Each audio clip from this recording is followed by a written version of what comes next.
Yangi modulimizga xush kelibsiz. Umid qilamanki, shu vaqtgacha sizga darslar tushunarli bo'ldi, hammasini qiynalmay qilib keldingiz.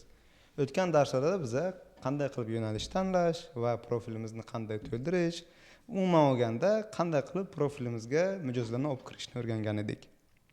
Bu darsda esa biza qanday qilib mijozlarga o'zimiz yozishni o'rganamiz. Bu yerda biza konnektlar nima, mijozlarni qanday qidirish, mijozlarga nima yozish va shunga o'xshagan narsalarni o'rganamiz. Bu dars nima uchun muhim? Har bitta mijozga yozish uchun biza connect yo'qotamiz. Bu degani biza pul yo'qotyapmiz. Va juda ko'p pul yo'qotmaslik uchun biza mijozlarni tanlab, to'g'ri yozamiz va shuni o'rganishimiz kerak. Ko'p kishi aynan shu darajaga kelib, burnout bo'lib qoladi. Nima degani? Juda ko'p mijozlarga yozgan, hech qaysi mijoz qaytib unga aloqaga chiqmagan va okey, Upwork bu qanaqadir scam joy, foydasi yo'q. Konnektlarim shunchaki havoga ketdi, Upwork pulimni oldi, lekin men ish topa olmadim deydi. Lekin har bir o'sha odamni ish topshirganlarini ko'rsak, qanaqa ishlarga topshirganini, qanday mijozlarni qidirganini ko'rsak agar, hammasini 99% xato qilib kelgan. To'g'ri ishlarga topshirgan, juda kech qolgan ishlarga topshirgan yoki konnektlarni to'g'ri sarflagan, Bu yerda esa aynan shularni to'g'ri qilishni o'rganamiz. Darsdan oxirigacha ko'ring va hamma testlarni qilib boring. Konnektlar biza qachon Upworkda ishga apply qilishimizga, qanaqadir ishni biza qilamiz degan vaqtimiz bizdan Upwork Connect oladi. U pul oladi. Yoki profilimizni reklama qilmoqchi bo'lsak. Даже bugungi kunda profilimizni shunchaki xuddi Instagramga o'xshagan qanaqadir verification page olmoqchi biza, masalan, men bu yoqda yangi profillar uchun shunaqa ekan, oddiy verification page olmoqchi bo'lsangiz ham 35 ta connect to'laysiz endi. Da unfair. Okay, connectlarni qanday olish mumkin? Connect olish uchun biz mana bu profilga kiramiz va buy connects ni bosamiz. Buy connects ni bosdikki, bu mana bunaqa page ga olib kiradi va connectlarni biz 10 dona, 20 dona, 40 dona mana shunaqa holda olishimiz mumkin. Hisoblatsak, connectlarni donasi uchun 15 sent. Ba'zan connectlarni bepul olsak ham bo'ladi. Masalan, men bu yoqda kirib connectni bosib, free connects deb bossak agar, bu o'sha har bitta ishni qidirib topganimiz uchun yoki qanaqadir proposallar yozganimiz uchun mijozga yoki profilimizni boost qilganimiz uchun, o'sha reklama yoki ishni olganimiz uchun, shunaqa mana shu yoqdagi hamma narsaga bonus beradi. Ba'zan bepul connect ham olib turamiz. Yoki connectlar ishlatilmay qolgan connectlar ishlarga topshirdik, u connectlar ishlatilmadi, lekin connectlar bizga qaytib keladi. Masalan, men bu yoqda aytadi, men profilim bor edi. Profilimda agar qanaqadir ishga topshirganman, o'sha ish yopilib ketdi, ish cancel bo'ldi, menga connectim qaytib keladi. Connectlarni yana bitta olish yo'li bu Upwork Plus'ni sotib olish. Upwork Plus'ni sotib olganingizda bizga 100 ta connect beradi.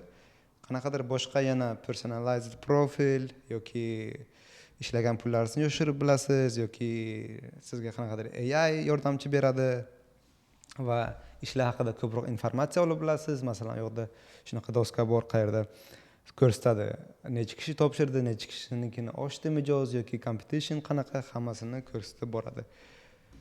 Men har doim buni ishlataman, chunki 25-yilda Upworkga qancha ko'p pul ketirsangiz, Upwork sizga shuncha yordam beradi. Siz unga pul sarflayapsiz, Upwork sizga ish olishingizga yordam ko'proq beradi. Sizni topga chiqaradi va boshqa narsalar.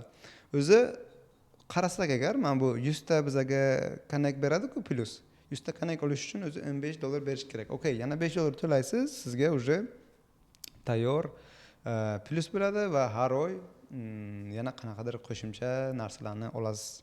Connectlar qanday sarflanadi o'zi? Qancha connect yo'qotamiz? Har bitta ish uchun qancha connect ketadi?